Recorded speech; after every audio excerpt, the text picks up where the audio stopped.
Hello, memoirists, scribes, poets, explorers, story finders, story nourishers. I'm Grant Faulkner, and I'm with my co-host, Brooke Warner, who is all of those things. And Brooke, I just wanted to do a little bit of pre-celebration today because we have two important milestones coming up. We're nearing our 400th episode of the Memoir Nation podcast, which started out as the Right Minded podcast. And we're celebrating with a special guest. And that's all we're going to say for now. A special guest. Get ready. Get ready to feel special. So stay tuned. And then we're also coming up on our 1-year anniversary of Memoir Nation, the org, which everyone should sign up for at memoirnation.com. So, Brooke, when you said to me, hey, do you want to do a podcast about 8 years ago? Who'd have known where it would lead? And thank God I said yes, you know. I've learned so much in these last 8 years, and I've learned exponentially more in the past year. So I just want to thank you and congratulate you and thank you again. And we're going to do all sorts of celebrating coming up. But for now, I also want to give thanks to the nearly 400 guests we've had on. That's kind of unimaginable to me. We could have our own little conference.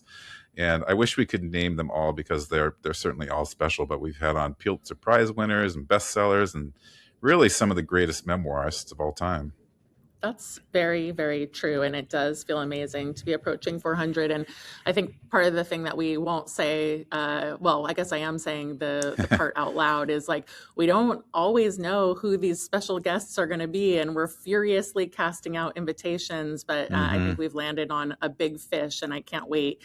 But you're right, like our list is long. It's also kind of dizzying to think of the people that we've talked to. I mean, when I think of the fact that we've talked to Roxane Gay, Liz Gilbert, Pico Iyer, Viet Thanh Nguyen, Mary Carr, Jeanette Walls, Helen McDonald, Maggie Smith, Danny Shapiro, Annie Lamott. I mean, the list goes on and on and on.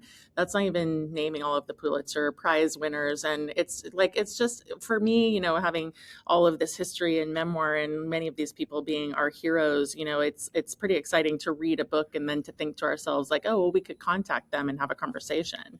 Yeah, exactly. And that's an invitation for you listeners to re-listen to episodes in our library. And today we're talking with a writer who I think is sure to join that list of luminaries, Rachel Eliza Griffiths. She's just a beautiful writer, a beautiful soul, and she has an amazing, riveting, sad, troubling, and wondrous story to tell. Her memoir, The Flower Bears, came out earlier this year, and it's just genuinely hard to believe all this happened to one person. And just to tell you a little bit about it, on September 24, 2021, Rachel married the novelist Salman Rushdie, and her closest friend in the world, the poet Kamala Aisha Moon, was supposed to speak at the ceremony, but she never showed up. And Rachel was literally still in her wedding dress when she found out that Moon had died suddenly that morning alone in Atlanta. And on hearing the news, she collapsed and she hit her head on a table and blacked out. And when paramedics pried open her eyes to shine a light on them, she described it as a particle of light that is so distant from the world I once knew. And then 11 months later, her husband, Salman Rushdie, was stabbed 15 times on a stage in Chautauqua in upstate New York and nearly died. And I just found Rachel's accounting as compelling as Rushdie's in his memoir Knife, because it just captures the ripple effect of an act of violence and how not just the victim, but so many others are affected by it. Yeah, I'm so glad that she wrote this memoir because I was very, very compelled by Knife. And so then to have this alternate experience, and of course her book is about so much more than that, but you know, these various lenses, and we are going to ask her about that in the interview. And it's a very compelling, interesting answer that she gives about points of view of the similar or same event, right? And hers is a grief memoir, but it's also a love story, 2 love stories. In fact, you know, this portrait of a female friendship. It's also a mental health narrative. It's also a meditation on what it means to be a Black woman poet in America. I mean, she really tackles a lot. And some reviewers did feel the book strained under the weight of everything that she was trying to do, but others found that sprawl to be very true to how life is and how grief works. You know, it's messy, it's nonlinear, it refuses to stay in its lane. One thing that's really interesting to note is that Rachel does something very interestingly structurally, which I always love. Like, she doesn't separate the grief for her friend Aisha from the grief for the woman that she was on her wedding day. And so she writes that in order to survive, she had to mourn both, which is meaning like she has to mourn the loss of her friend, but also the version of herself who died that day. And Grant, I have to say that concept really resonates with me, like that we do lose part of who we are in grief. Through grief, we're inalterably changed by certain losses. And I just think it's so much to ruminate on. It's a very powerful idea. And I read in one interview that she says that there's a kind of death of the self that happens when you're in deep shock and trauma and grief. And she described in our interview with her trauma being a mangling of self. And so she talks about the ways she used to laugh and songs she used to hear differently and things that are just gone now because of what happened. Right. And the grief for her friend Aisha is also layered with the grief for her mother, who died in 2014, and the grief of not being able to attend funerals during the pandemic. There's this image she describes from her photography practice where she researched. I guess this came up when she went to Aisha's funeral. She saw that the flower bearers was a word instead of pallbearers, and she became fascinated by that and researched it and found it at its history, especially in Black Southern culture. And so the title of the book comes from there, and it's just a beautiful, striking title and cover. Yeah, I mean, I love her answer to that, which we'll get to, so stay tuned. But, that she was already building this visual language for this grief before she even had words for it. And in a way that really captures something so true about how poets process experience: image first, language later. And this brings us to the question of what it means that this memoir was written by a poet. Griffiths is primarily known as a poet, but she's going to talk about how she's all things. She really went to school to be a novelist and then is a poet. And now she's written this gorgeous memoir. Mary Karr called this written with a poet's precision. Everybody, I think, knows how much I love Mary Karr, how much we love Mary Karr. I mean, if she endorses something, it's like, wow, not so shabby. The New York Times described it as storytelling unafraid of poetry, both plain and rich. And I think that's so gorgeous, so I love that idea of being unafraid of poetry, because I think sometimes people truly are, it's like they don't trust themselves, they don't trust their voices. And, I think one of the dangers of AI, Grant, is that people don't trust themselves. They put their prose into AI to make it sound better, and it ends up making it flatter, right? When we just really need it to let it rip and be ourselves and find our own words.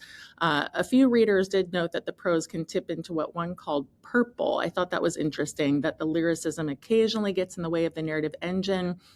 That's a reader complaint that we sometimes hear about literary memoirs, Grant. And I know you and I, we love all kinds of memoir.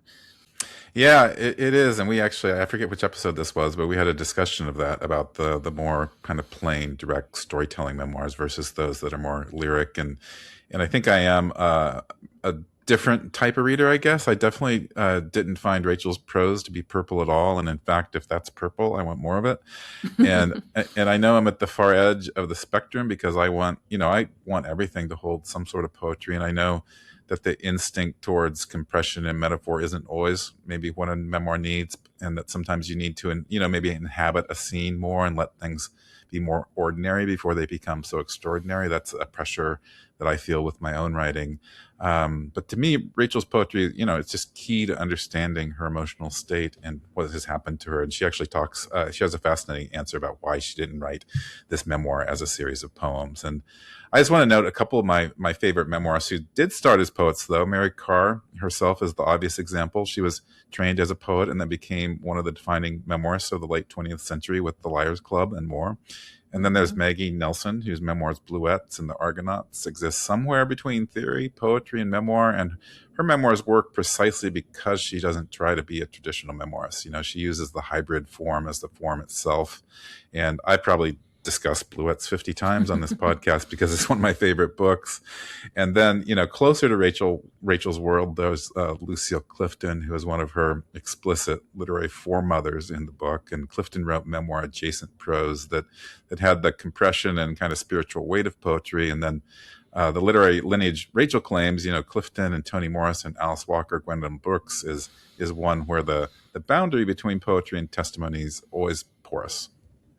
Yeah, in some ways, I'd say Rachel is working in a tradition where the question isn't really whether a poet can write memoir, but whether memoir can hold what poetry already knows how to hold. And that is a big question. And I think poetry is Rachel's path towards vulnerability. I do get the sense from her prose that she's probably a reserved and quiet person and that she's not used to revealing her inner life, certainly not publicly. And in fact, she recounts stories of bottling things up as a kid. But this book does go into some genuinely difficult places. And she writes about her dissociative identity disorder, which is formerly known as multiple personality disorder, which she was diagnosed with. And she writes about depression and a suicide attempt in her early 20s.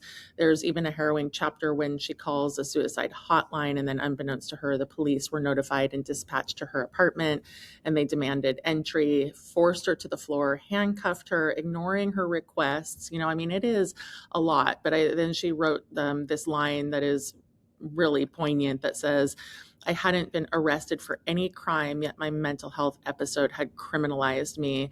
And I think that there is, unfortunately, something that we hear from other Black writers that we've spoken to, sort of representative of being a Black person in this country, where mental illness is something that is, criminalized and that sometimes ends up in people being killed. So it's a big deal. And I think she's openly expressing these things that are nuanced, layered, big, tragic, lots to unpack in this book. Mm-hmm. Yeah, and being vulnerable, of course, it's never easy. And despite all of the moments she recounts of how her husband Salman Rushdie is, a true soulmate. It's interesting that she didn't rush to tell Rushdie about the manuscript. She said she was reticent to share things until she'd gotten a grip on herself, and she had to get through most of the book before she showed it to him. But he was, deeply moved, of course. And then there's the friendship with Camilla Aisha Moon, which is really the emotional center of the book in some ways, even more than her marriage. And they met in the MFA program at Sarah Lawrence College in the early 2000s. And the book describes something that a lot of women writers, and especially writers of color, will recognize, two people finding each other in a space that doesn't fully see them and then making a world together. They went to clubs and poetry readings, and they just built a shared literary life in New York. And Rachel calls Aisha her chosen sister. And in a tender passage describing their friendship, she writes, "We created a spiritual geography that welcomed and encouraged us to be messy, bewildered, angry, chic, and childlike." I love that. And, the description of how they sustained each other through mental health struggles, they gave each other hope, and as Rachel puts it, she said, they tied a thickly braided rope between ourselves, rising against the pull of our undertows. And yeah, it's just such beautiful writing and such a beautiful friendship that you feel her loss deeply. Yeah. And, it's important to note that the loss of Aisha isn't just grief for a person, it's grief for herself as witness. And Aisha was the one person who had watched Rachel become who she became. And that's a particular and certainly irreplaceable kind of loss. I think about that a lot, about people who have known you for many, many years, and how, you can meet new people and have beautiful new friendships, but there's something about these people who see that evolution of you. And so it is a series of love letters, to Aisha, to Salman, ultimately to Rachel herself. And the title captures it. A flower bearer doesn't just mourn, they carry beauty toward what is gone. And so Rachel, my gosh, what a beautiful interview. You are all in for a treat. So hang with us. We'll be back after a very short break.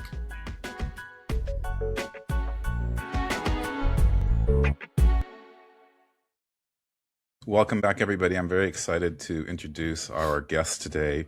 Rachel Eliza Griffiths is many things: a poet, a visual artist, and a novelist, and now a memoirist.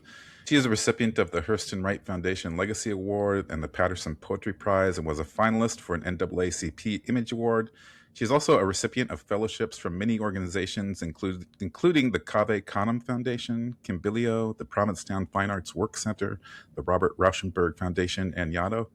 Rachel is the author of several collections of poetry. Her third collection of poetry, Mule Pear, was selected for the 2012 Inaugural Poetry Award by the Black Caucus of the American Library Association.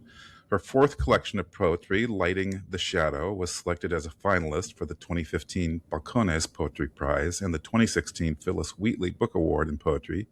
And her debut novel, Promise, was a Kirkus Reviews and Chicago Public Library Best Book of the Year. And she's now just published this amazing memoir, The Flower Bearers, earlier this year. Welcome, Rachel. Thank you so much for having me.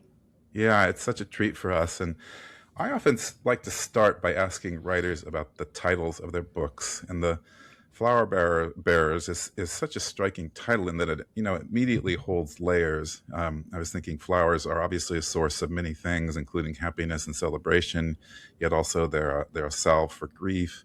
And then the word bearers just signals a weight to carry. And I read that the title originates from research you did into the role of flower bearers in Southern Black church traditions. So I wondered if that was true and if you could say more about the title.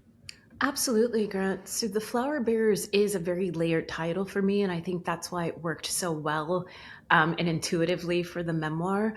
The actual term, I saw it on the funeral program for my dear friend, Camila Aisha Moon, and it was listed under pallbearers. So I actually kind of saw it physically in the space where I was experiencing grief, and I'd never seen that term before.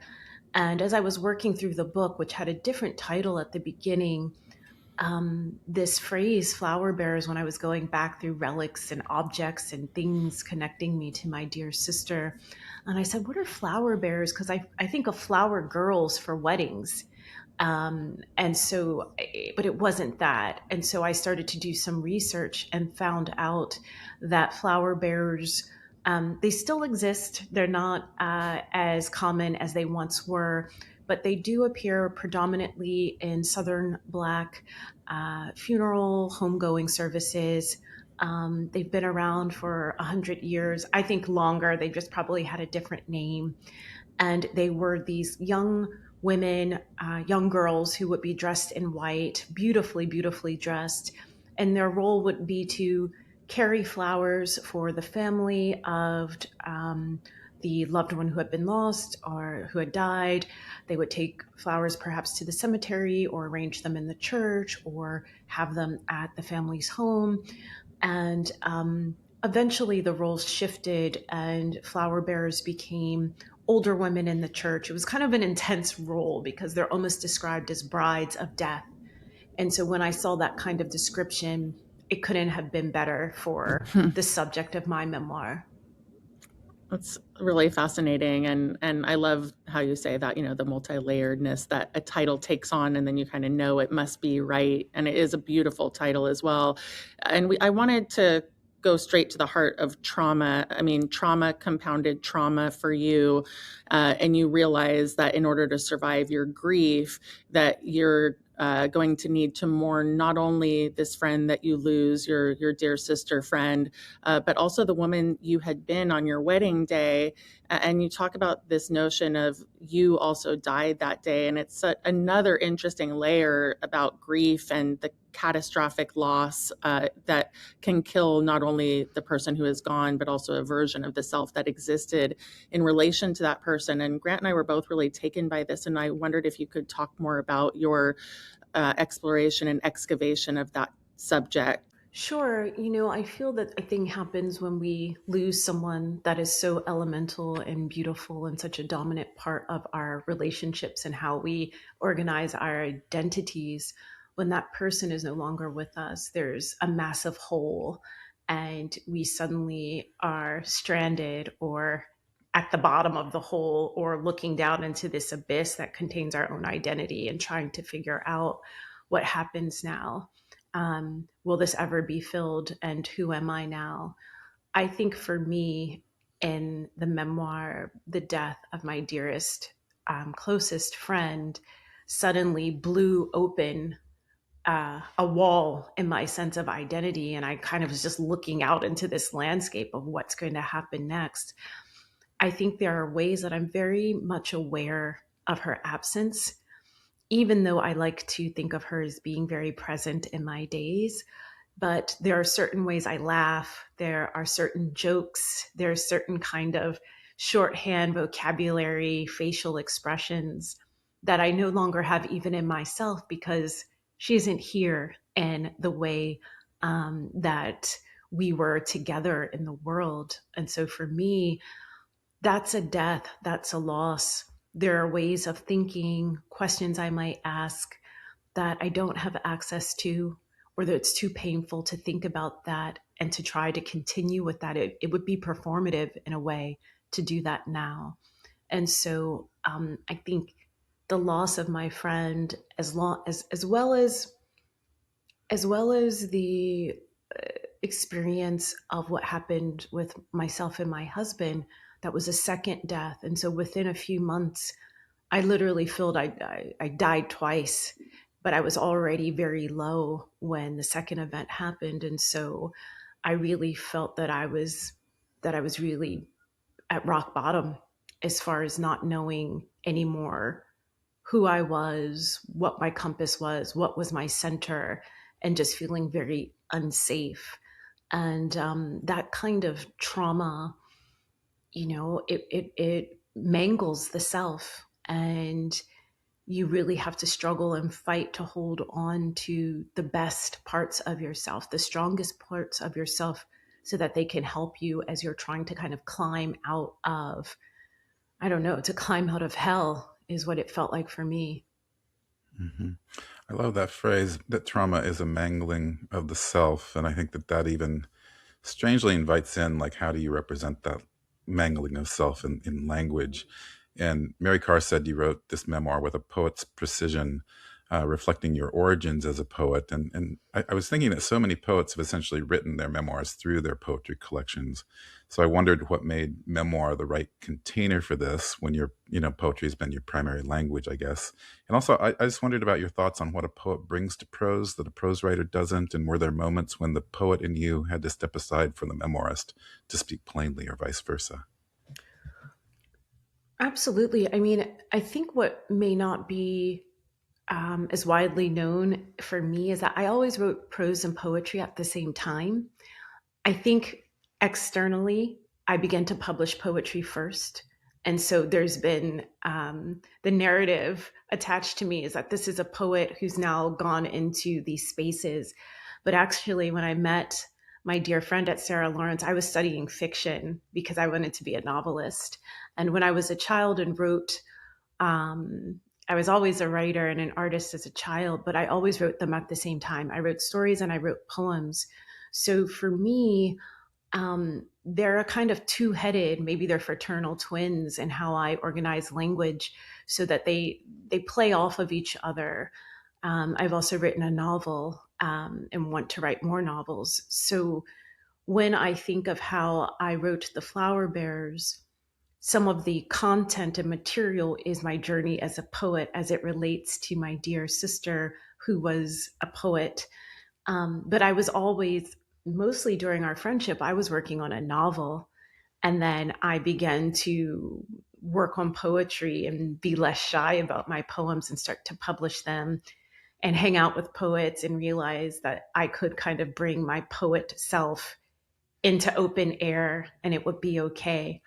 But I was much more engaged with fiction and prose.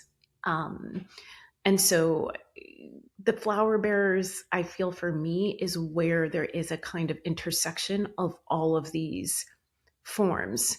And so the novelist, the prose writer is present, the poet is present, the cover of the memoir, which is a self-portrait of myself, and my author photo as well, is the photographer. And so it's a space where everything collides. There would be parts of the memoir, I think, that poetry would fail. And I think for me, the form of prose was also about having certain things on the record and archive in a way that I would not organize them in a poem.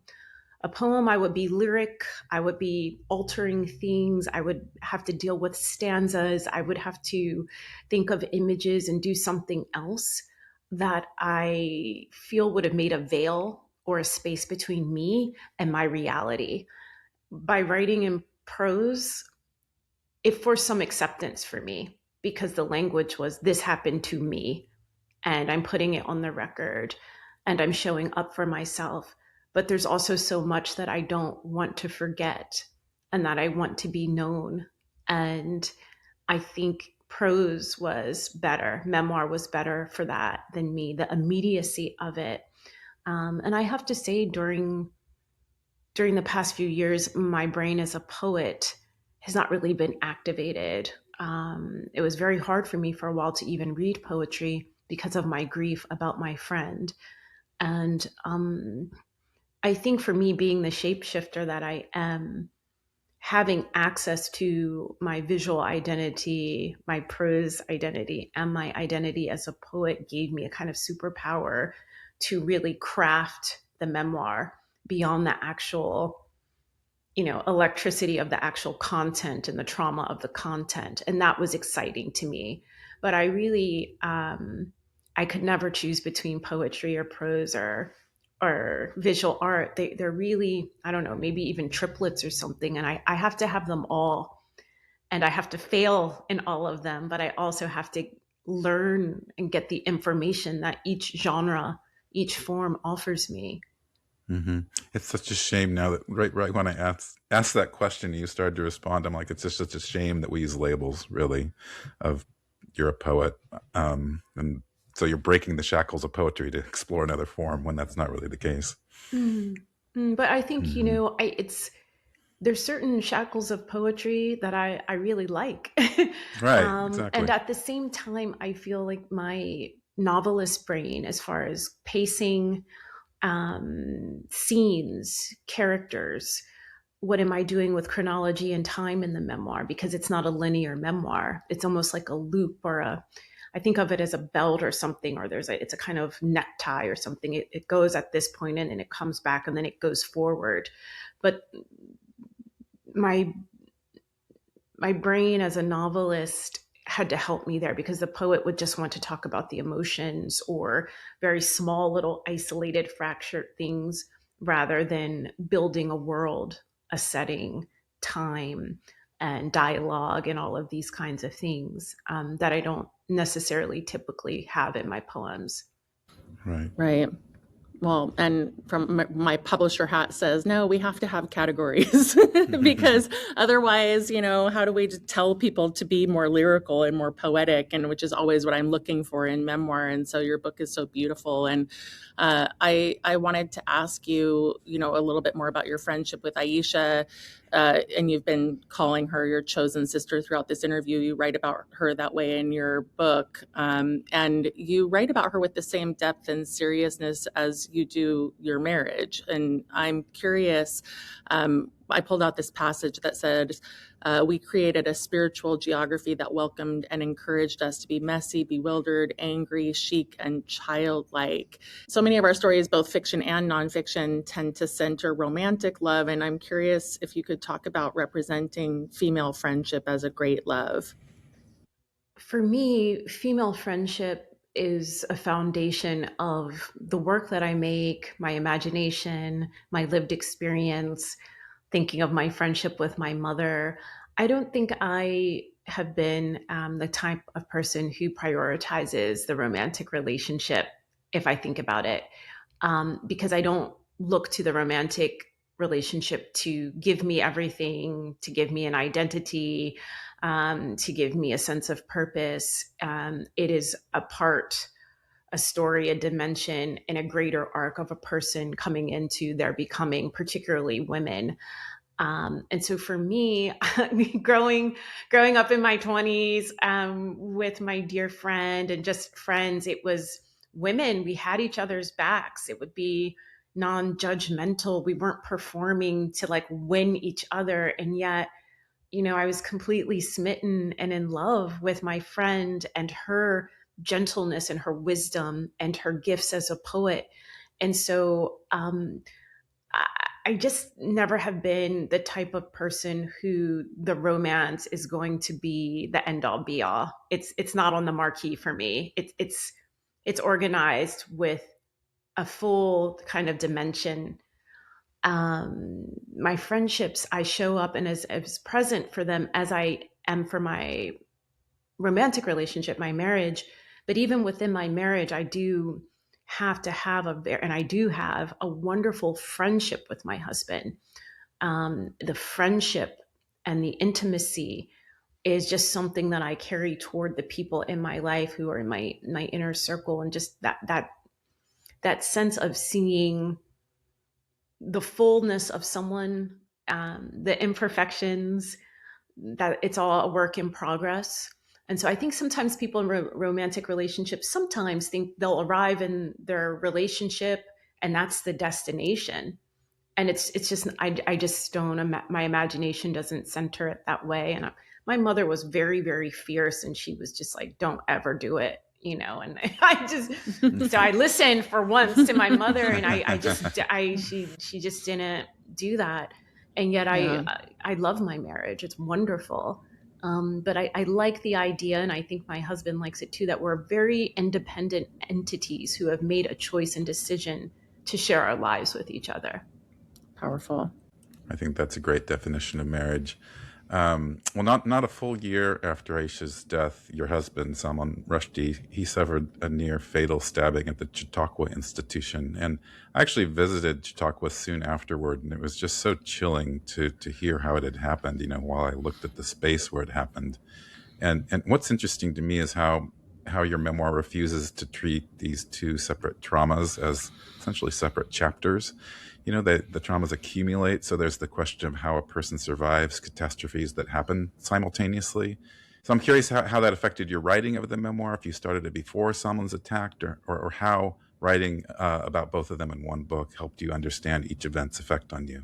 The duality of the events is why I wrote the memoir, because for me, if I had just been grappling with the death of my friend, I probably would have written a poetry collection in celebration of her life. Maybe I would have done something with visual art or something like that. If the only event that had happened was my husband's attack, I probably wouldn't have written anything, because he also has written a memoir about his experience and his perspective, called Knife. The duality for me, and I think it isn't actually visible in Knife, because we had to have a conversation about it, is that by the time Salman was attacked, I was still psychically, emotionally just on the floor with the death of my closest friend. And so one of the things that interrupted the grief was suddenly this absolutely horrific trauma. And so everything got so twisted up. And so for me, the memoir is about the duality, is about both of these events being bound to each other. And in a way, the love in each event, I wanted to recognize, I wanted to acknowledge, I wanted to name that. But to also, I think, as a human being, try to understand in my own story, but also in the stories of others, when someone can experience the loss of their family in a fire or a tsunami, or some kind of violent act happens and someone's parents are murdered or their children are killed. It's like, when these kinds of things happen, what do we do? How do we think? What's available to us? Language was available to me. I did not start writing about Aisha for a long time because I was resistant to accepting that she was dead. And by the time I was trying to begin to write about Salman, I realized too, I couldn't really choose to do one and not the other. And so for me, one of the parts of the memoir that forms the infrastructure or the scaffolding or the architecture, one pillar is one event and the other pillar is the other event. And then the layering, the building of the story then kind of tessellates between those. And then it goes back into the past of how did this come to be? But I would not have written a memoir if I had only experienced one of those events. It's really fascinating, and I appreciate the opportunity to go just a little bit deeper into this, because you did just mention Knife, and I read that book and your book. And I also heard Salman speak on Terry Gross. And one of the things I loved about that interview was how he talked about the book being about love, which is surprising given what the topic is. And yet your book is also about love. And you've called it a love letter to both your friend and to your husband. And I was just curious if that happened organically, and just about the intertwining of a couple, both of whom have written memoirs that speak on the same experience. Mm-hmm. I think it speaks certainly on the same experience as far as Salman's experience goes, but what is so fascinating and intriguing to me and so complicated is the point of view. And so, you can have a film where there's one event and then the characters come in different. I just thought of Pulp Fiction or something like, everyone's orbiting the same day or the same event, and we get to see what happens in these different storylines and what those experiences are. And then when there is a collision of the timeline and the chronology. And so there's something that happens where, for me, one, we're not the same writer. We're very different in many ways. And then there is a lot of actual overlap between us. But my experience of watching, of participating, of being in a different role, in a different body, in a different generation, in a different voice to his experience, I think amplifies and makes it more complex, more dimension to the experience. I remember when I was reading passages as he was working on Knife, there was a moment where he mentions what happened on our wedding day. And I said, as a storyteller, you've just dropped a grenade here. And then you can't, like as a writer. And so that's something that's exciting between us because we're always talking about writing and reading and things like that. But I'm like, that's not your storyline, but this part is. And this part is my storyline, and this part is our storyline. And so it was very interesting to go into that kind of thinking, but also acknowledging the death of my closest friend happened on our wedding day. It wasn't just my wedding day. And at the same time, my relationship to my dear friend is 17 years, whereas Salman had only known my friend for a very short amount of time, and also through a global pandemic. And so I think the choices leading to both of us having a need to use language, to enter language, to try to reclaim parts of the story within our power and imagination and our reality to do so was necessary for both of us. And, we also have a film that we've worked on as well about it. So there's so much to it. And at the same time, I'm looking forward to years ahead where it won't be. It's not the defining thing, but it has altered me. And to go back to what we were talking about, the kind of death of self, I had to put my kind of whole life back together. After the immediate tour of Knife, I completely had a whole breakdown. And I just said, I don't have anything left, so I'm going to start all over. And that's what I've been doing. And so there are still consequences and ways of being that are very new. And I don't like all of them. But I'm here and he's here. And there's language and there's books and there's friendships and love and an insane world, but here we are. So, I just, no kidding. Yeah. I mean, I love this question that you asked because I think, that point of view, that perspective, and writers do it all of the time when, you have 4 characters or 2 different characters giving their perspective and their voice, and there's a duet or there's a chorus saying, well, this is what happened, and it's happening simultaneously in the journey. I just thought of Song of Solomon. There's just, these just different ways of telling the story. And I think that's important. And I think it was important for the two of us to show in this kind of song our different perspectives and the different aftermath and the different aftershocks of extraordinary trauma and violence. Absolutely. I think all of that, gosh, is so meaningful and so inspiring, and so many layers to excavate there. And one of the things I was thinking about when you were talking is how we do lose ourselves in these moments of grief and these, catastrophes. But there is a sort of continuity of self that exists too. And in the final section, you find release by immersing yourself in the archives of what you call your literary foremothers, like Toni Morrison and Lucille Clifton and Alice Walker, writers that you discovered with Aisha. So I'm curious about what it meant to you to have literary ancestors who this is the way I feel mine, is that they are like family. They do help you. They talk to you for your entire life, maybe in different ways. So how did Toni Morrison or Lucille Clifton hold you when you couldn't hold yourself? Well, I think one of the ways that they held me was that I was fortunate enough to meet and befriend them. And so I had muscle memory literally in my body of holding their hands, both of them seeing me, looking into my eyes and saying, I see you. And this is really hard, but you have no other choice. If I admitted this is the only thing for me. And so, well, what's at stake? Everything. And to recognize that that was the same for them. And so then you're not alone, but also them holding you accountable to the page, to your voice, to your truth telling, to your witnessing.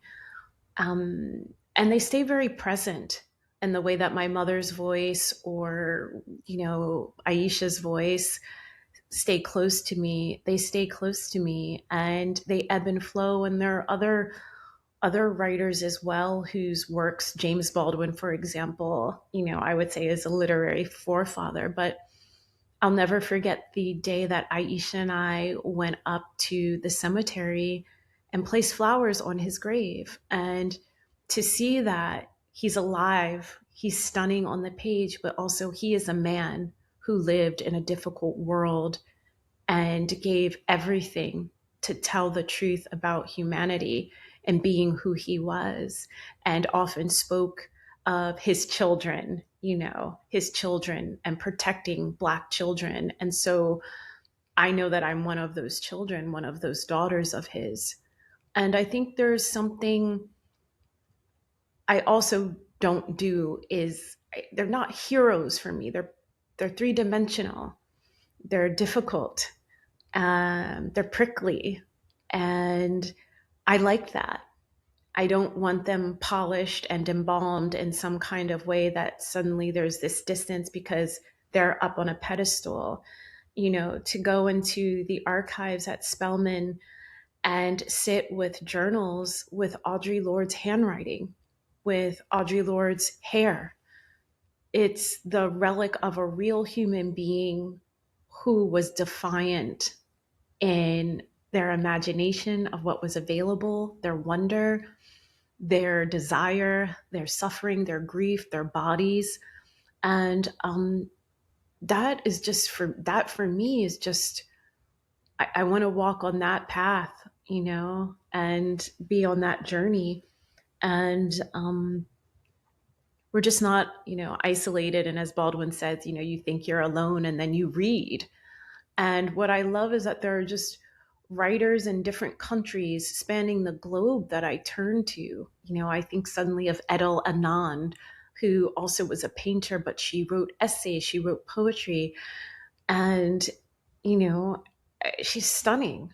And I look at her work all the time, or Aline Cizou, like there's just, Lorca is certainly a brother or uncle, or we're kin. And, in the fall, I went to Granada, and just Lorca was everywhere. I just thought he would walk around the corner and be smiling, and so it's being embodied, but also how we live on the page. And so that's really powerful to me. It's gorgeous, yeah. Rachel. Thank you. Thank you so much. For evoking all of those people as well. It's a beautiful note to end on. Thank you so much, Brooke and Grant. This has been really fun. Yeah, for us too, and very meaningful. Thank you. Great. Thank you.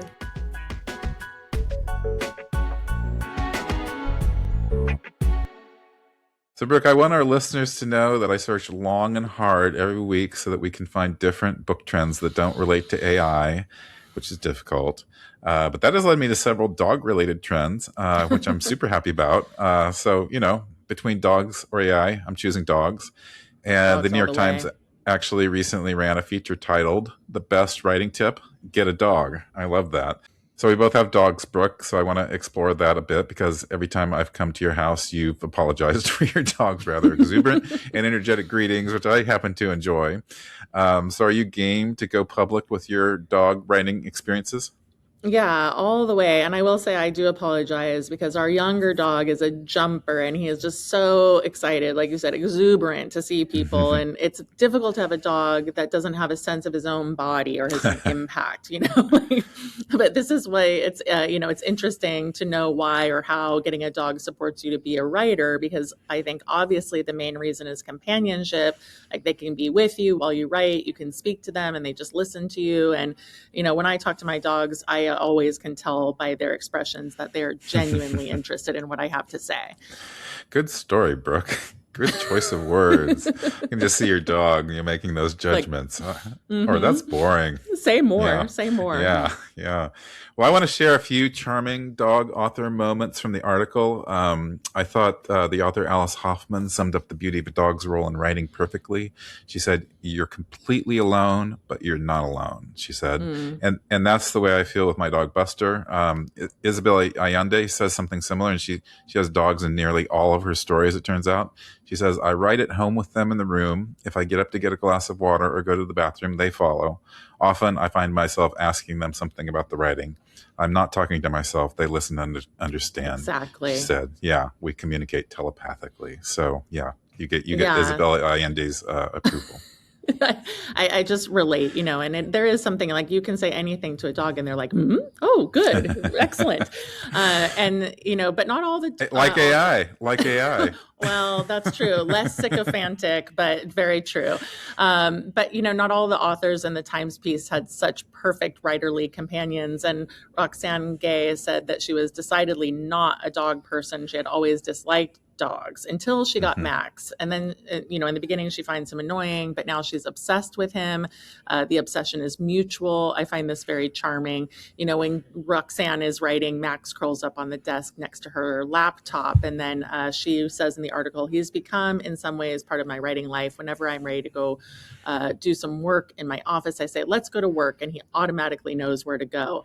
By the way, my wife is exactly the same way. She says, "Okay, posse, like we're going to the office." They love to go to the office. So I'm just like, they love to be included. Anne Leary had a similar experience, had an anxious dog, but over time he settled and now he's almost always at her side. And so I just think that I relate to that as well. My golden retriever does this as well, always, nearby at my feet. Over time, Anne Leary said that she realized, that she and Eddie shared some similar and essential traits. And she said, maybe that's why I didn't like him at first. I was like, why is he so difficult and afraid and anxious and obsessive? Yeah. All the things I struggle with. So there's some good insight perhaps as well, which is a very writerly trait. Yeah, one more story, and then we can share ours. I'll tease mine by saying that my Buster is a problematic writing dog, is also somewhat similar to Eddie, but not Amy Tan's Bobo, who performs a party trick that involves she'll put out 2 books, and one of them will be her novel, The Joylet Club, and then one of them will be like this nonfiction book, The Genius of Dogs, and without fail, Bobo chooses the latter, sniffing it and tapping it with his paw. So yeah, dogs can be good party tricks at writerly dinner parties. But now, Brooke, we're going to dig into this, the moment of truth. Tell us if, how, or how not your dogs help you or don't help you with your writing. Yeah, I thought long and hard about this. I'm afraid I don't have a great story, so I'll have to leave you with the great stories from the Times and, Isabel Allende and Roxane Gay and all of them, because, I just,